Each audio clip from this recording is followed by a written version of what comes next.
मेरे वियोग के विरह में दुखी गोपियों दुखी गोपियों को ज्ञान प्रदान करें, ज्ञान का उपदेश दो, दुख से मुक्त कराओ। उन गोपियों का मन मुझ में ही लगा रहता है। उन्होंने मेरे लिए अपने सारे सगे संबंधियों को सबको त्याग दिया है। इसलिए हे उद्धव, तुम ब्रिज में जाओ और उनसे जिस किसी प्रकार अपने प्राणों को धारण कर रखा है, श्री कृष्ण ने उद्धव जी से जब इस प्रकार का कहा, उद्धव जी ने वृंदावन की यात्रा प्रारंभ की। और वृंदावन जाते ही सबसे पहले कहते हैं कि चले मथुरा से जब कुछ दूर, वृंदावन निकट आया, वहीं से प्रेम ने अपना अनोखा रंग दिखलाया।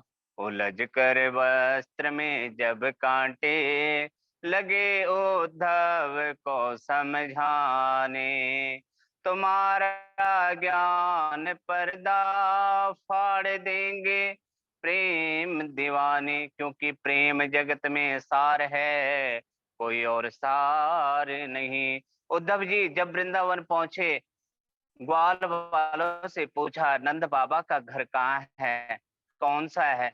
ग्वाल वालों ने कहा, विरह दुखी गोपियों की आंखों में प्रवाहित होने वाली अश्रुओं की धारा जिस द्वार पर रुक जाए, समझ जाना वही नंद बाबा का घर है। उद्धव जी ने नंद बाबा के द्वार पर पहुंचे और नंद बाबा ने जब उद्धव जी को देखा तो वासुदेव भी आचार्यता, श्री कृष्ण समझे, उन्हें गले से लगा लिया और उनका स्वागत सत्कार किया, उत्तम भोजन कराया।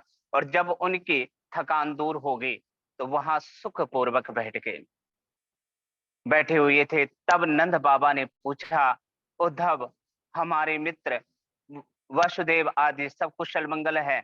अपि स्मृता न कृष्ण मातरा स्वहृदय सखीन, गोपान ब्रजा चात्मनाथा, गावा वृंदावनम गिरी। क्या श्री कृष्ण कभी मैया यशोदा, ग्वाल बालों, गोपी, वृंदावन, गाय और गिरिराज को याद करते हैं? क्या कभी वृंदावन आएंगे तो उनका सांवरा सलोना मुख मंडल हम देख लेंगे?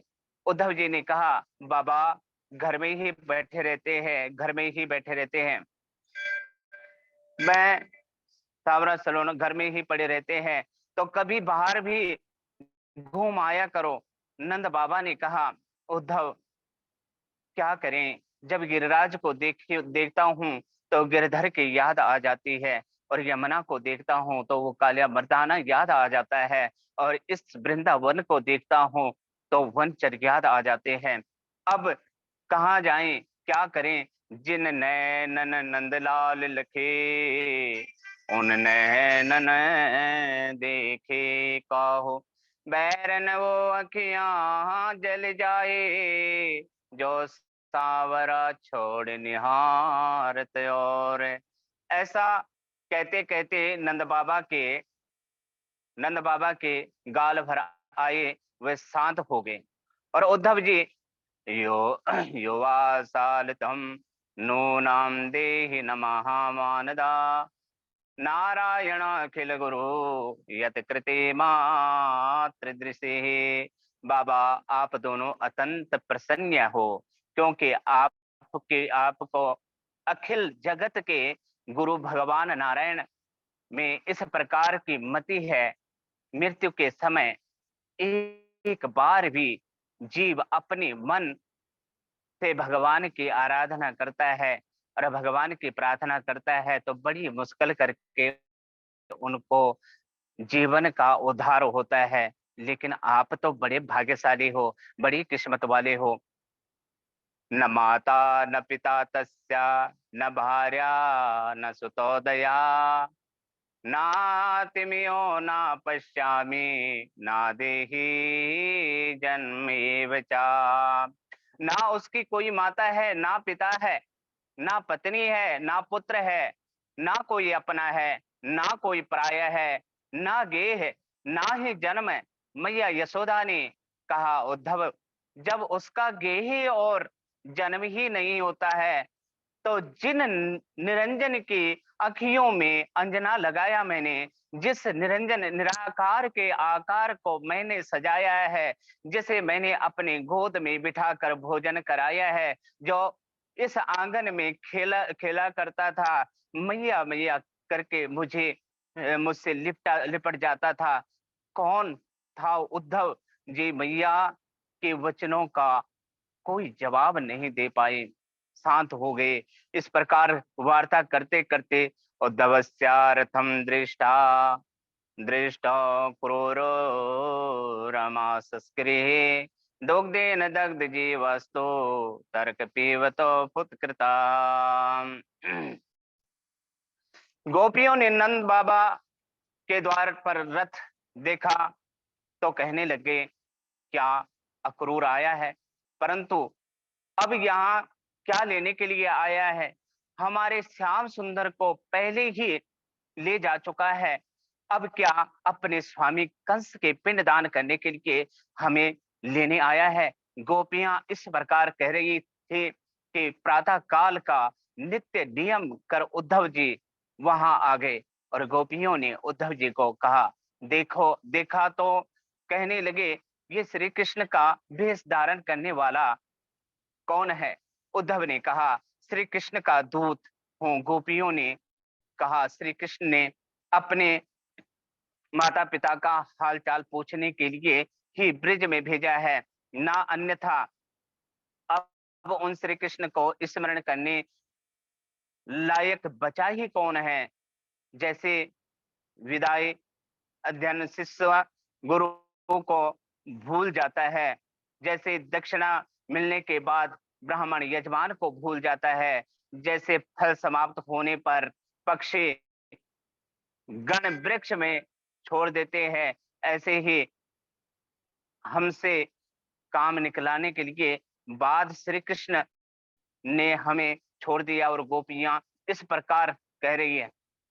इस समय एक भंवरा वहां आ गया और किशोरी जी ने उस भंवरे को देखा तो उससे श्री कृष्ण का दूत समझकर उससे कहने लगी, मधुपकित बंधु माँ इस प्रसंगे सपत्न्या कुचे विलोलिता माल कुमाश्रिता।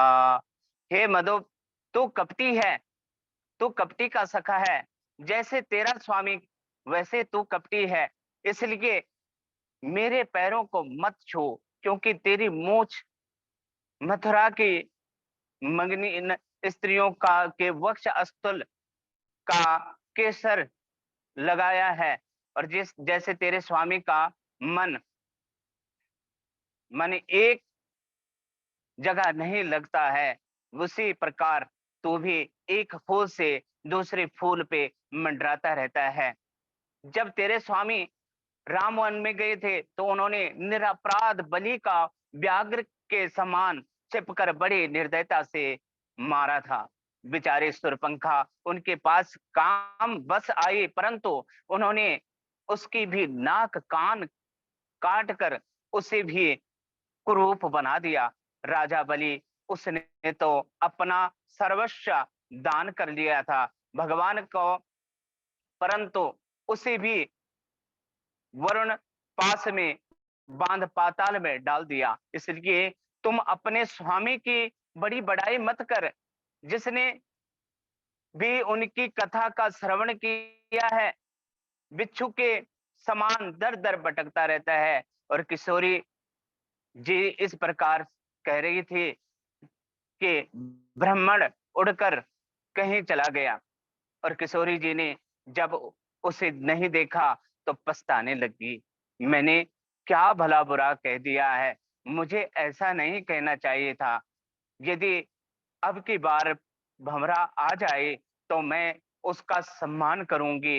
इसी समय वो बहरा घूमता हुआ वहीं पे पहुंच गया और किशोरी जी ने उसे देखा और कहने लगे, भ्रमर तुम बड़े सामान्य हो, तुम्हारी जो इच्छा है तो मांग लो, अच्छा ये बताओ कि तुम्हारे स्वामी श्री कृष्ण मथुरा में कभी दासियों का स्मरण करते हैं? सुना जब प्रेम का अधिवे तो उद्धव की खुली आंखें, पड़ी थी ज्ञान मद के धूल जिनमें वो धुली आंखें, हुआ रोमांच तन में बिन आंखों से निकल आया, गिरे श्री राधिका गम पम पर, कहा गुरु मंत्र यही पाया, है प्रेम जगत में सार और कोई सार नहीं।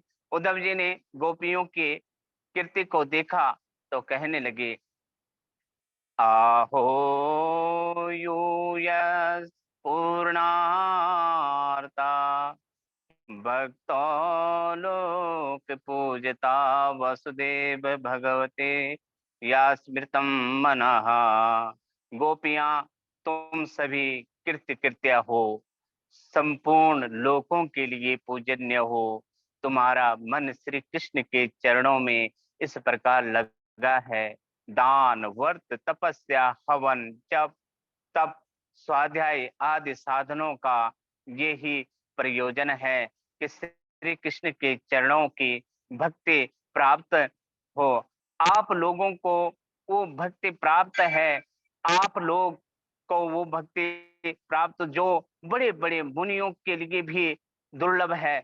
उद्धव जी एक दिन के लिए वृंदावन आए थे, परंतु कई महीनों तक वृंदावन में रहे गए। गोपियां श्री कृष्ण के लीला स्थल का दर्शन कराते, श्री कृष्ण की लीलाओं का वर्णन कराते, और इसे सुनकर उद्धव जी ने यही कामना की। जय श्री राधे गुरु जी।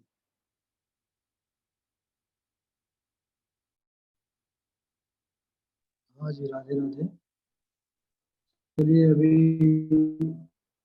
उद्धव जी का वृंदावन जाना, यह पावन प्रसंग सुना रहे थे पंडित नरेश जी। कथा तो बहुत बढ़िया कहते हैं, बहुत अच्छा भाव रहता है, जी गुरु जी। लेकिन गुरु जी कथा एक एक बस गुरु जी एक जो वही प्रॉब्लम है कथा ना बस गुरु जी, बस ध्यान ना इधर उधर भटक जाता है गुरु जी।